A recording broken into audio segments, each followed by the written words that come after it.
আসসালামু আলাইকুম রহমতুল্লাহি ওয়া বারাকাতুহু। সম্মানিত দর্শক শ্রোতা দিনী ভাই ও বোনেরা, আশা করি মহান আল্লাহ তাআলা আমাদের সবাইকে অনেক অনেক ভালো রেখেছেন, সুস্থ রেখেছেন। আলহামদুলিল্লাহ, সমস্ত প্রশংসা ফজল ও করম সেই মহান আল্লাহ তাআলার জন্য, যেই মহান আল্লাহ তাআলা আমাদেরকে হায়াতের জীবন দান করেছেন, শারীরিক মানসিকভাবে সুস্থ রেখেছেন, শ্রেষ্ঠ জীব মানুষ আশরাফুল মাখলুকাত মানুষ হিসেবে দুনিয়াতে পাঠিয়েছেন এবং শ্রেষ্ঠ নবী শ্রেষ্ঠ উম্মত হওয়ার তৌফিক দিয়েছেন। এই জন্য সেই আল্লাহ তাআলার দরবারে শুকরিয়া আদায় করছি আলহামদুলিল্লাহ। লাখো কোটি দরুদ সেই রাসূলের উপরে যাকে সৃষ্টি করে মহান আল্লাহ তাআলা সৃষ্টি জগতের সম্মান ইজ্জত মর্যাদা বহুগুণে বাড়িয়ে দিয়েছেন, সেই রাসূলের উপর দরুদ সাল্লাল্লাহু আলাইহি ওয়াসাল্লাম। সম্মানিত দর্শক শ্রোতা দিনী ভাই ও বোনেরা, আমরা পবিত্র কোরআন থেকে কোরআনের বাংলা অনুবাদ এবং সংক্ষিপ্ত ব্যাখ্যা জানার চেষ্টা করছি। তো আমরা ইতিপূর্বে সূরা আল বাকারা সম্পূর্ণ সমাপ্তি করেছি ইনশাআল্লাহ। তো আমরা গত 60টা পর্বের মাধ্যমে আমরা সূরা আল বাকারার বাংলা অনুবাদ এবং সংক্ষিপ্ত ব্যাখ্যা আপনাদের সামনে তুলে ধরার চেষ্টা করেছিলাম। তো সেই ভিডিওগুলো যদি না দেখে থাকেন, যদি দিন শিক্ষার যদি কোনো ইচ্ছা আপনাদের থেকে থাকে বা যদি মনে চায়, তাহলে আমাদের চ্যানেলের প্লে লিস্টে ভিডিওগুলো পাবেন। মন যদি চায় অবশ্যই ভিডিওগুলো দেখে নিতে পারে। তো আজকের পর্বে আমরা সূরা আলে ইমরান থেকে আলোচনা করার চেষ্টা করব ইনশাআল্লাহ। অর্থাৎ সূরা আলে ইমরানের বাংলা অনুবাদ এবং সংক্ষিপ্ত ব্যাখ্যা আপনাদের সামনে বাংলা দেখে দেখে কোরআন থেকে উপস্থাপন করার চেষ্টা করবো ইনশাআল্লাহ। তো অবশ্যই ভিডিওগুলো শেষ পর্যন্ত দেখার চেষ্টা করবেন, দিন প্রচার উদ্দেশ্যে ভিডিওগুলো শেয়ার করে দিবেন এবং পরবর্তী ভিডিও পাওয়ার জন্য আমাদের সাথে থাকার চেষ্টা করবেন ইনশাআল্লাহ। তো চলুন কথা না বাড়িয়ে আমরা মূল আলোচনার মধ্যে প্রবেশ করি। আউযু বিল্লাহি মিনাশ শাইতানির রাজীম। বিসমিল্লাহির রহমানির রহিম। আলিফ লাম মিম। আল্লাহু লা ইলাহা ইল্লা হুয়াল হাইয়ুল কাইয়্যুম। নাযালা আলাইকাল কিতাবা বিল হাক্কি মুসাদ্দিকান লিমা বাইনা ইয়াদাইহি ওয়া আনজালাত তাওরাতা ওয়াল ইনজিলা ওয়া মিন ক্বাবলু হুদাল লিন-নাসি ওয়া আনজালাল কুরআন ওয়া আনজালাল ফুরকানা ইন্নাল্লাযীনা কাফারু বিআয়াতিল্লাহি লাহুম আযাবুন শাদীদুন ওয়াল্লাহু আযীযুন ইনতিকাম। ইন্নাল্লাহা লা يخفى عليه شيء في الأرض ولا في السماء والذي يسيركم في الأرحام كيف يشاء لا إله إلا هو العزيز الحكيم والذي أنزل عليك الكتاب منه آيات محكمات هن أم الكتاب وأخر متشابهات فأما الذين في قلوبهم زيغ فيتبعون ما تشابه منه ابتغاء الفتنة وابتغاء تأويله وما يعلم تأويله إلا الله والراسخون في العلم يقولون آمنا به كل من عند ربنا وما يذكر إلا أولو الألباب ربنا لا تزغ قلوبنا بعد إذ هديتنا وهب لنا من لدنك رحمة إنك أنت الوهاب। সূরা আল ইমরান মদিনায় অবতীর্ণ, আয়াত সংখ্যা 200। পরম করুণাময় ও অসীম দয়ালু আল্লাহর নামে শুরু করছি। আলিফ লাম মিম। আল্লাহ ছাড়া কোনো উপাস্য নেই, তিনি চিরঞ্জীব, সবকিছুর ধারক। তিনি আপনার প্রতি কিতাব নাজিল করেছেন সত্যতার সাথে, যার সত্যায়ন করে পূর্ববর্তী কিতাবসমূহের।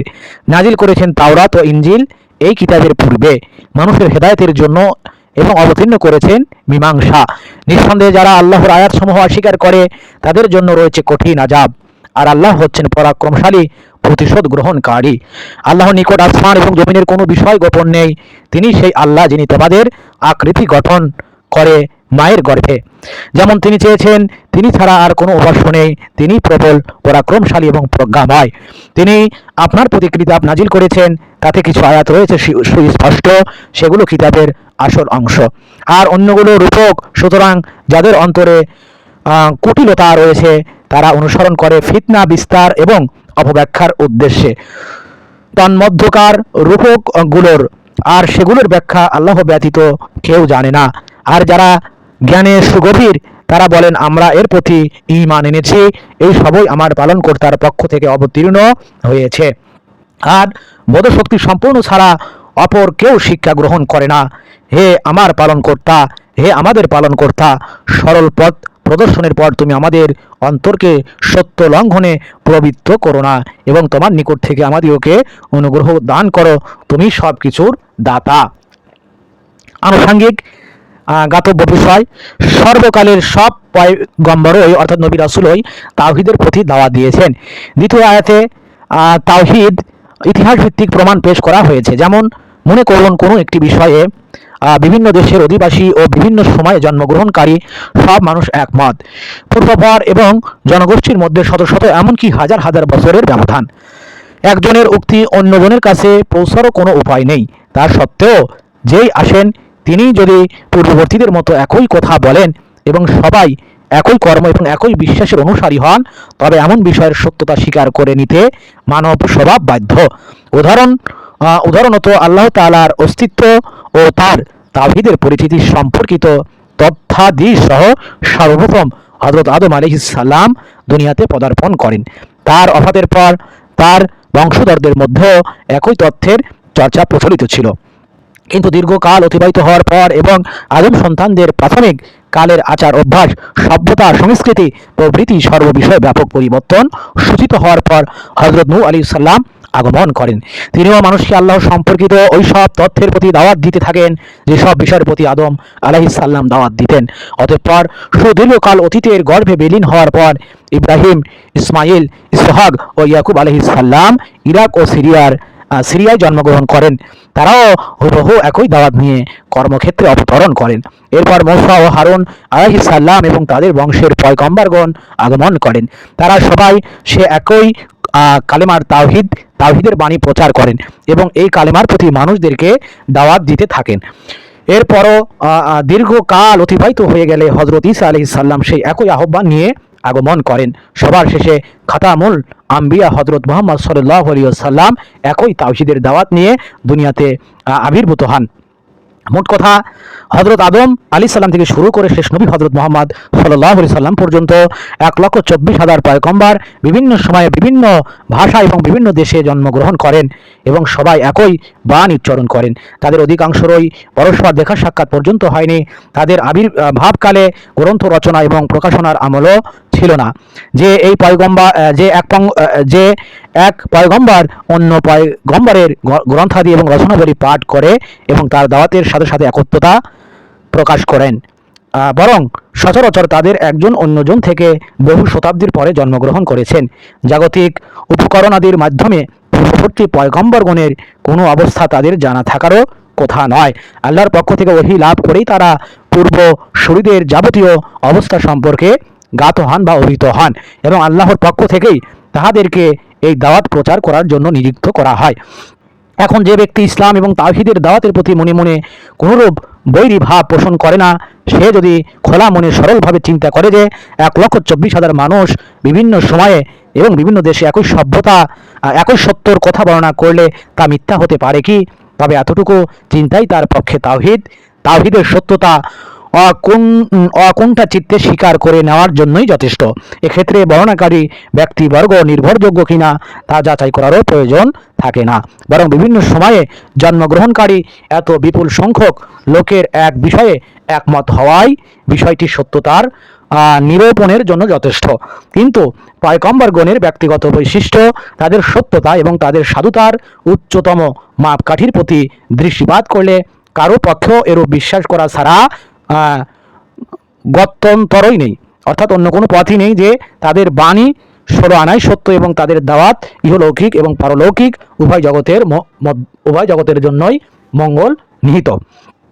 প্রথম দিকের 2 আয়াতে বর্ণিত তাওহীদের বিষয়বস্তু সম্পর্কে বিভিন্ন হাদিসে বলা হয়েছে যে কিছু সংখ্যক খ্রিস্টান একবার হুজুর সাল্লাল্লাহু আলাইহি সাল্লামের দরবারে উপস্থিত হয়ে ধর্মীয় আলোচনায় প্রবৃত্ত হয়। তিনি আল্লাহর নির্দেশে তাদের সামনে তাওহীদের দু একটি প্রমাণ উপস্থিত করলে খ্রিস্টানরা নিরুত্তর হয়ে যায়। তৃতীয় এবং চতুর্থ আয়াতেও তাওহীদের বিষয়বস্তু বর্ধিত হয়েছে।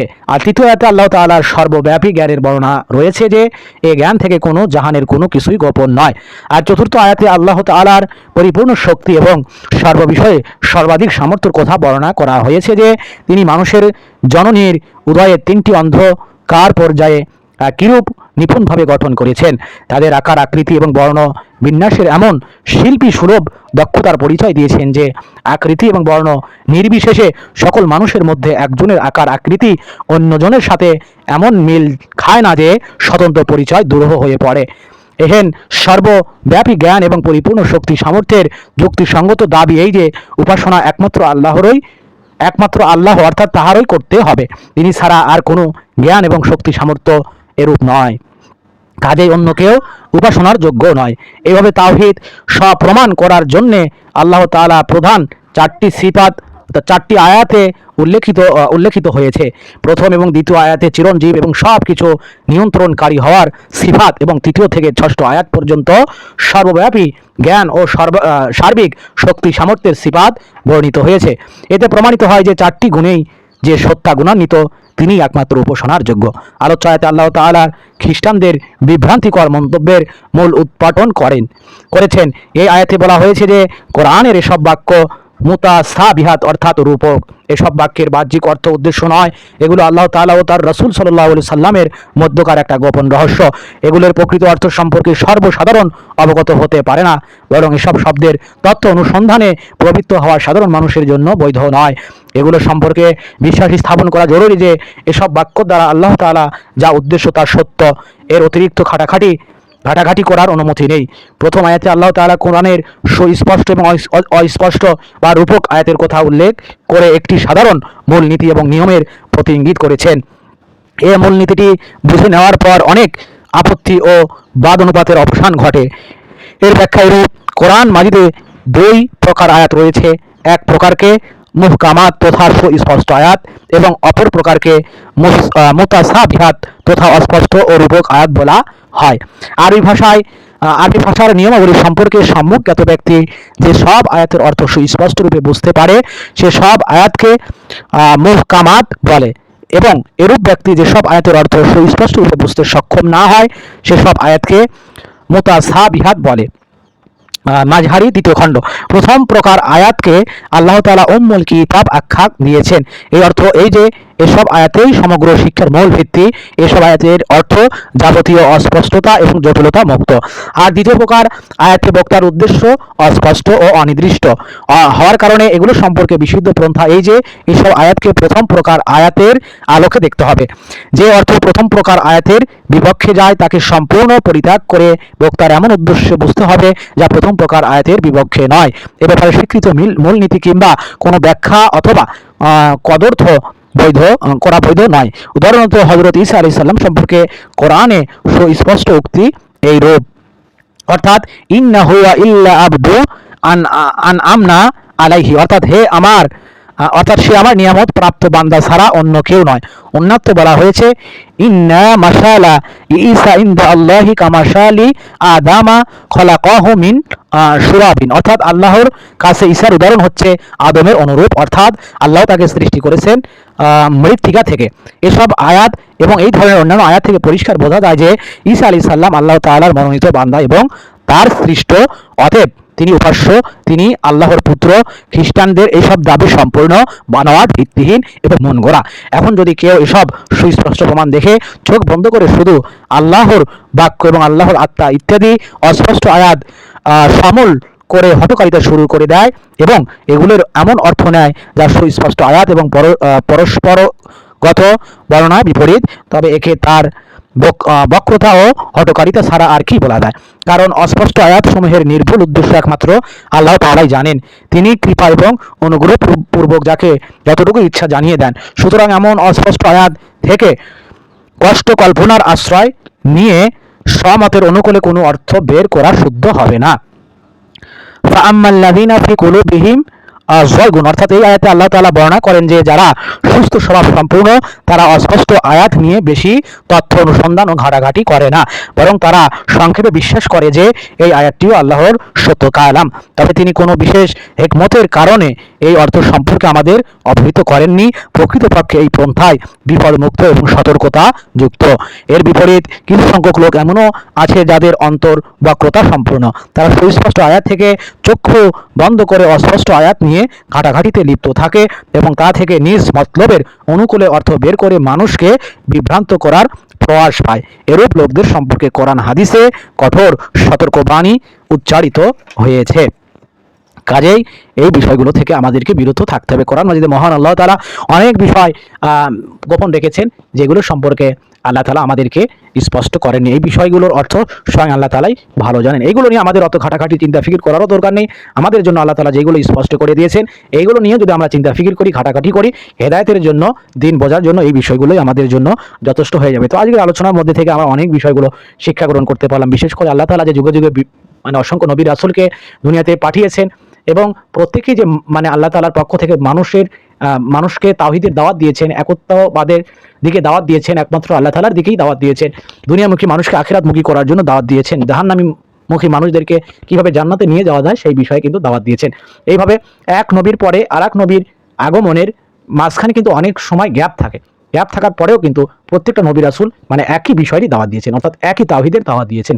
কাজেই যেখানে 1,24,000 মতো একটা সংখ্যা গরিষ্ঠ নবী রাসূল দুনিয়াতে আসার পরে এবং বিশাল একটা সময়ের কিন্তু ব্যবধান এখানে আমরা লক্ষ্য করতে পারি। তো এত বিশাল ব্যবধানের পরেও যখন প্রত্যেকটা নবী রাসূল, প্রত্যেকটা পয়গম্বর দুনিয়াতে এসে মানুষকে যখন তাওহীদের দাওয়াত দেয়, একত্ববাদ খোদার দাওয়াত দেয়, আল্লাহ তাআলার দাওয়াত দেয়, আল্লাহ তাআলা এক, অদ্বিতীয়, তার কোনো শরীক নেই, এইভাবে তিনি সবকিছু করেন, তিনি হায়াতের মালিক, মউতের মালিক, সম্মান ইজ্জত কর্তৃত্বের মালিক, তিনি মানুষকে জীবন দিয়েছেন, তিনি মৃত্যু দান করবেন, তিনি সম্মানের মালিক, তিনি অপমানের মালিক, তিনি রাজত্বের মালিক, তিনি যাকে চান রাজত্ব দান করেন, যার কাছ থেকে চান রাজত্ব ছিনিয়ে নেন, তিনি সবকিছু করানোওয়ালা। এইভাবে যখন মানুষকে দিনের দিকে দাওয়াত দেওয়া হয় এবং মৃত্যুর পরে যে মানুষের হিসাব নিকাশের ব্যবস্থা হবে, হাসর নাসর মিজান পুলসিরাত, এইভাবে তারপরে নেক আমলকে পরিমাপ করা হবে, তারপরে সে যদি দুনিয়াতে নেক কাজ করে, ভালো কাজ করে, তো তার এইভাবে কি সে জান্নাতের অংশীদার হবে। এইভাবে যখন দিনের দাওয়াত প্রত্যেকটা নবী রাসূল দিয়েছেন তখন এই ব্যাপারে আসলে কোনো সন্দেহের অবকাশ নেই যে মানে তাওহীদের ব্যাপারে, আল্লাহ তাআলার ব্যাপারে, এইভাবে ঈমান আমলের ব্যাপারে, এইভাবে শিরকের ব্যাপারে, আল্লাহ তাআলার শরীকের ব্যাপারে বলে এই সকল কোনো